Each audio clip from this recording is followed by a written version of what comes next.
Hello learner, কেমন আছো? আজ সানডে, রোববার সকাল ঠিক 10টা। আমরা টপ 5 সেশন, যে টপ 5 সেশন আমাদের শুরু করেছিলাম গত মাসে, আমরা তার আজকে 32তম পর্বে আমরা চলে এসেছি। এর আগে কিন্তু 31টা পর্ব অলরেডি নেওয়া হয়ে গেছে। কি এই টপ 5 সেশন? আমাদের এর আগে কিন্তু একটা টপ 5 সেশন একটু সকাল 7টার সময় কিন্তু 31 নম্বর পর্ব চলে গেছে। এটা আমাদের 32তম পর্ব।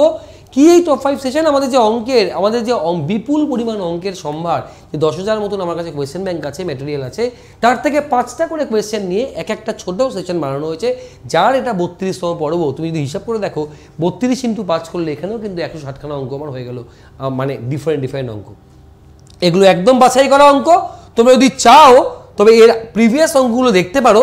যে দেখবে এখানে একটা প্লেলিস্ট, একটা ফোল্ডার রাখা আছে, দেখবে তুমি ফোল্ডারের নাম দেখবে টপ কোয়েশ্চেন অন ম্যাথ এই নামে। তো তুমি সার্চ করে নিয়ে দেখতে পারো যেগুলো আমাদের food SI, WP, KP, CHSL বা এমটিএস এই পরীক্ষাগুলোর জন্য কাজে লাগবে। আমি তোমাদের অভিষেক স্যার দেখে নিই এই সেশনের ফার্স্ট কোয়েশ্চেন কি আছে। আমরা আগে সেশনে একটা কোয়েশ্চেন হোমওয়ার্ক ছিল, তা আমি পরে আলোচনা করব। দেখে নিই এই সেশনের ফার্স্ট কোয়েশ্চেন কি আছে। আর বলে নিই এই সেশনগুলো কিন্তু আমাদের 10-12 মিনিটের হয় একদম। তোমরা যখন কোয়েশ্চেনটা ফার্স্ট পাবে, যেহেতু রেকর্ডেড ক্লাস, তোমরা একবার পজ করবে, নিজেরা একবার ট্রাই করবে, দেন আবার ফিরে আসবে। কি বলছে পড়ে নি। What least number must be subtracted from 1936 so that the resulting number when divided by 9, 10, 15 will leave the each case is same remainder 7। বলছে 1936 থেকে কত বিয়োগ করলে যে নাম্বারটা পাবো তাকে এইগুলো দিয়ে ভাগ করলে আমার 7 রিমাইন্ডার। আমি আগে এটা খুঁজে নিই যে 1936-এর আগে কোন সংখ্যাটা এগুলো দিয়ে ভাগ যায়। কি করে করব? আগে তুমি 9, 10 আর 15 দ্বারা বিভাজ্য সব থেকে ক্ষুদ্রতম সংখ্যাটা বার করো। আমরা এলসিএম করব। আমি একবারে করে দিচ্ছি, এলসিএমটা পাবো 90। তাহলে এই তিনটে দিয়ে ভাগ যায়, সব থেকে ছোট সংখ্যাটা 90। এবার দেখে নিই 90-এর কোন মাল্টিপলটা এর আগে ঠিক অবস্থান করছে। 90 দুগুণী 180, নামলো 13, এখানে নামছে 6, 90 একে 90, 46। তার মানে 1936 থেকে যদি আমরা 46 বাদ দিই কত হয় বলবো 1890। তাহলে 1890 হচ্ছে সেই সংখ্যা যা এইগুলো দিয়ে বিভাজ্য। আমাকে বলছে 7 রিমাইন্ডার থাকতে হবে। তার মানে আমার কাছে অ্যাকচুয়ালি নাম্বারটা কত?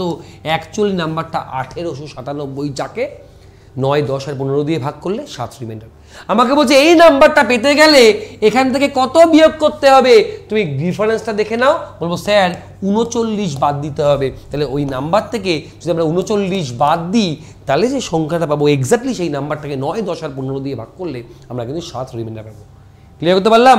চলো আমরা এগোই এই সেশনের পরবর্তী প্রশ্নের দিকে। তো যদি সমস্যা হয় পজ করবে, রিভাইন্ড করবে, আমার কথাগুলোকে আরেকবার মন দিয়ে শুনবে, সব স্পষ্ট হয়ে যাবে। না হলে কমেন্টে জানাবে, পরের সেশনে আলোচনা করব। আমরা এই 4টে সেশন পরপর, শনিবার 2টো, রোববার আজকে 2টো, এই 4টে সেশন আমাদের রেকর্ড হলো। এরপর থেকে আমরা এই সেশনগুলো লাইভ নেব। চলে এগোই পরের কোয়েশ্চেনে। What is the least number of square tiles required to pave the floor of a room 15 metre 17 centimetre long এবং 9 মিটার 2 সেন্টিমিটার ব্রড? এই কোয়েশ্চেনটা কিন্তু হোমওয়ার্ক থাকবে। আমি লাস্টে একবার বলে দিচ্ছি, তাও একবার ছবি আমি ড্র করে দিচ্ছি। এটা কিন্তু আমাদের আজকের জন্য হোমওয়ার্ক থাকবে। এই একটা স্কোয়ার রুম, রেক্ট্যাঙ্গুলার রুম। বলছে এর মধ্যে ছোট ছোট স্কোয়ার, এরকম এরকম এরকম স্কোয়ার ছোট ছোট টাইলস হয়, বুঝলে?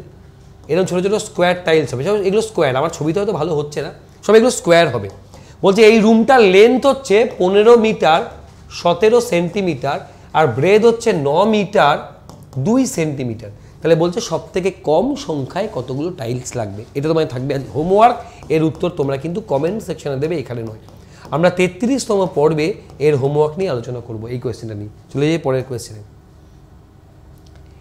পার্সন ডিপোজিট 500 টাকা ফর 4 ইয়ার্স। আচ্ছা ঠিক আছে, 500 টাকা 4 বছরের জন্য রাখলো, এবং 600 টাকা 3 বছরের জন্য রাখলো সিম্পল ইন্টারেস্টে। 190 টাকা সুদ পেলে সে রেট অফ ইন্টারেস্টটা কত?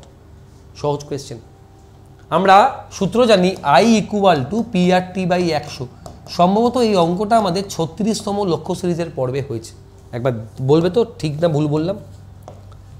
তো আমরা বলছে 4 বছরের জন্য 500 টাকা রাখলো, তাহলে ধরে নিই রেট অফ ইন্টারেস্টটা আর রেট অফ ইন্টারেস্টেও 2 টাকাকেই ইনভেস্ট করেছে।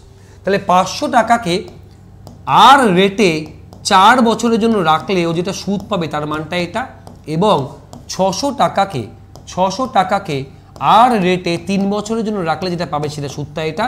দুটো সুদের যোগফল বলছে 190, বলো হ্যাঁ কি না? প্রথম কেস থেকে আর দ্বিতীয় কেস থেকে প্রাপ্ত সুদের যোগফলটা এটা।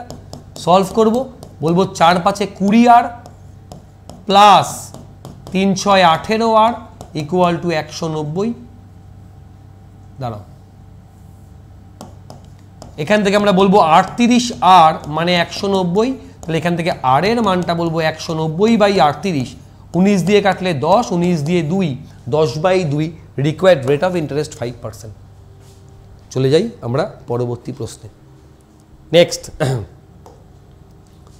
কি বলছে? বলছে এ আর বি দুজনে মিলে একটা কাজ, মানে একা একা করলে, এ একটা কাজ একা করলে এর সময় লাগে 18 দিন, আর ওই কাজটাই যদি বি একা করে বি এর সময় লাগে 24 দিন। তারা একসাথে 8 দিন কাজ করলো এবং বাকি কাজটা বি একা কদিনে শেষ করবে? তারা একসাথে 8 দিন কাজ করার পর বাকি কাজটা বি কদিনে শেষ করবে? তুমি আগে ঠান্ডা মাথায় দেখো, আমি আগে মোট কাজ ধরে নেব, টোটাল ওয়ার্ক। তুমি আমাকে বলো মোট কাজ কত ধরবো, দুটোর লসাগু বলবো স্যার 72। তাহলে মোট কাজ 72, তাহলে তুমি আমাকে বলো এ পার ডে কটা কাজ করে? 18 দিনে করে 72টা কাজ, তাহলে এ পার ডে 4টে করে কাজ করে, 18 দিয়ে ভাগ করো। বি পার ডে 3টে করে কাজ করে। তাহলে দুজনে মিলে পার ডে কটা করে কাজ করে? বলবো স্যার 7টা করে কাজ করবে। তাই দুজনে মিলে 7টা করে কাজ পার ডে করে, দুজনে মিলে 8 দিন কাজ করেছে। তাহলে 7 × 8, একদিনে করে দুজনে মিলে 7টা কাজ, তাহলে 8 দিনে করবে 7 8 56টা কাজ। তাহলে আর কাজ বাকি আছে কটা? বলবো স্যার 16টা কাজ। এই 16টা কাজ কাকে করতে হবে? বলছে 8 দিন পর এ চলে গেছে, তাহলে 16টা কাজ বি কে করতে হবে। বি পার ডে 3টে করে কাজ করে, তাহলে বি এর আর কত সময় লাগবে? বলবো স্যার বি এর আর সময় লাগবে এতদিন। বলো বুঝলে কি না? বি একদিনে করে 3, এভাবে ভাববো 3টে কাজ করে একদিনে, একদিনে করে 1 এ 3, তাহলে 16টা কাজ করতে সময় নেবে 16/3 দিন। বলো ক্লিয়ার কি ক্লিয়ার না? তাড়াতাড়ি বলবে। চলি আমরা পরবর্তী প্রশ্নের দিকে। Next, a travel at a speed of 40 km/h and can complete a journey in 9 ঘন্টা। এ 40 km/h বেগে 9 ঘন্টায় একটা পথ যায়, যেটা বি না, যেটা পরবর্তী সময় যদি 60 km/h বেগে যেতে হয় তবে কত সময় লাগবে? এই হচ্ছে প্রথম কেস, আমরা রেশিও দিয়ে করব। এই হচ্ছে পরবর্তী সময়ের কেস। প্রথমে ওর স্পিড কত ছিল? প্রথমবার যখন যাচ্ছিল স্পিড ছিল 40, আর পরে স্পিড 60। প্রথমে স্পিড ছিল 40 আর পরে স্পিড হয়েছে 60।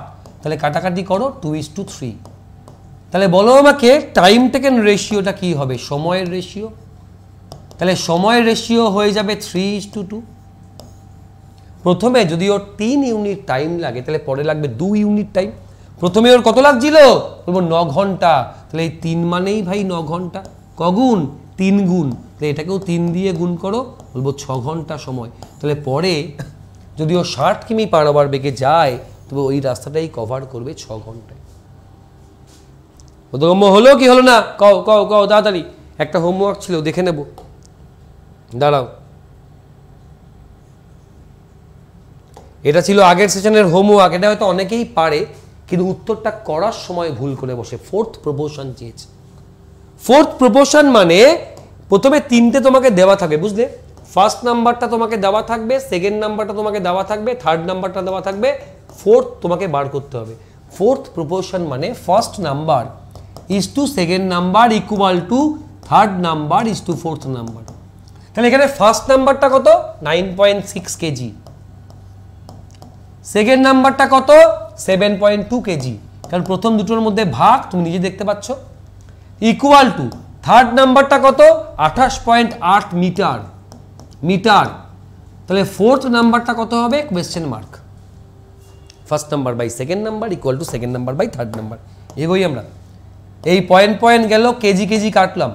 24 দিয়ে 3 24 72, 4 24 96, 4 দিয়ে কাটলে 4 সাথে 28, 7.2 ক্রস গুণ করো, তাহলে এখানে পড়ে আছে উপরে 1, নিচে 3, এদিকে পড়ে আছে 7.2 মিটার আর নিচে কোয়েশ্চেন মার্ক, ক্রস গুণ করো, তাহলে question mark is 1 is the question mark equal to 3 দিয়ে গুণ করো, 3 6, 3 দুগুণি 6, 3 সাথে 21, আমরা বলবো 21.6 কি, দেখো মিটার, কারণ কেজি কেজি কেটে গেছে, একটা মিটার পড়ে আছে, তাহলে বলবো 21.6 মিটার।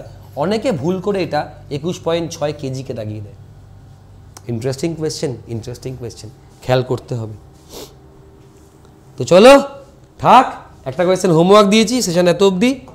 এটা থাকবে আজকে হোমওয়ার্ক, কোনো একটা রেক্ট্যাঙ্গুলার জমি যার লেন্থ আর ব্রেথ তোমাকে দেওয়া আছে, সব থেকে কম সংখ্যায় কতগুলো বর্গাকার টাইলস দিয়ে আমি এটা ফিল আপ করতে পারবো, তার মানে টাইলসের মাপটা সব থেকে বড় হতে হবে। নতুন যদি কেউ হয়ে থাকো তাহলে ইউটিউবে গিয়ে সার্চ করে নিও অভিষেক স্যার ম্যাথ বলে, অভিষেক ম্যাথ বলে আমার প্রচুর ক্লাস ইউটিউবে পেয়ে যাবে, যা অলরেডি রেকর্ডেড। কি লিখবে? Abhishek math, Abhishek profit and loss, প্রচুর ক্লাস আমার পেয়ে যাবে। স্টোরে অনেক ব্যাচ অ্যাভেলেবেল আছে, আনএকাডেমি লার্নিং অ্যাপ, এই অ্যাপটা ইনস্টল করো। আমি কিন্তু এই অ্যাপের মধ্যে paid class as well as free class দুটোই নিয়ে থাকি প্রচুর পরিমাণে। আমাকে সার্চ করো, এই অ্যাপটা ইনস্টল করো, West Bengal state exam select করে ল্যাঙ্গুয়েজকে বাংলা করে আমাকে ফলো করে নাও আপকামিং ক্লাস নোটিফিকেশন পাওয়ার জন্য। এছাড়া আমার যা ফ্রি ক্লাস রয়েছে 700-800 তুমি অ্যাক্সেস করতে পারো। কোনো রেফারেল কোড চাইলে এবি ম্যাথ লাইভ রেফারেল কোডটা ব্যবহার করবে। আর এই কোড ব্যবহার করে কেউ যদি সাবস্ক্রিপশন নাও এবি ম্যাথ লাইভ, তবে কিন্তু যে কোনো ক্যাটাগরি সাবস্ক্রিপশনের উপর ছাড় পাবে কিছু পার্সেন্টেজ, এবং স্টোর থেকে ব্যাচ কিনলেও ছাড় পাবে। স্টোর থেকে কিন্তু SI, food SI, CHSL, MTS, এছাড়া বিসিএস, আইবিপিএস, পিও, ক্লার্ক, এই সব ব্যাচ কিন্তু স্টোরে অ্যাভেলেবেল 1.5 থেকে 2,500 টাকার ভিতরে। চলো ক্লিয়ার করতে পারলাম? আচ্ছা, আমার এই সিরিজগুলো চলছে, আমার আজকেই দেখবে 12:30 1টার মধ্যে আমি ম্যারাথন শুরু করব, আজকেই দুপুরবেলায়। এছাড়া এরকম টপ 5 সেশন রেকর্ড এবং লাইভ থাকবে, আর লক্ষ্য সিরিজের ক্লাসও চলবে। নতুন যদি কেউ হয়ে থাকো তবে তুমি আমাকে ফলো করতে পারো, সোশ্যাল মিডিয়ার সব জায়গাতে রয়েছে, এই ছবিটা মোটামুটি কমন। থ্যাংক ইউ সবাইকে, লাভ ইউ অল, অনেক ভালোবাসা আমার তরফ থেকে। সকলে ভালো থেকো, অনেক সুস্থ থেকো। এরপরে টপ 5 সেশন কিন্তু আমি লাইভ নেব আগামীকাল। তো আজকে এত অবধি, টাটা।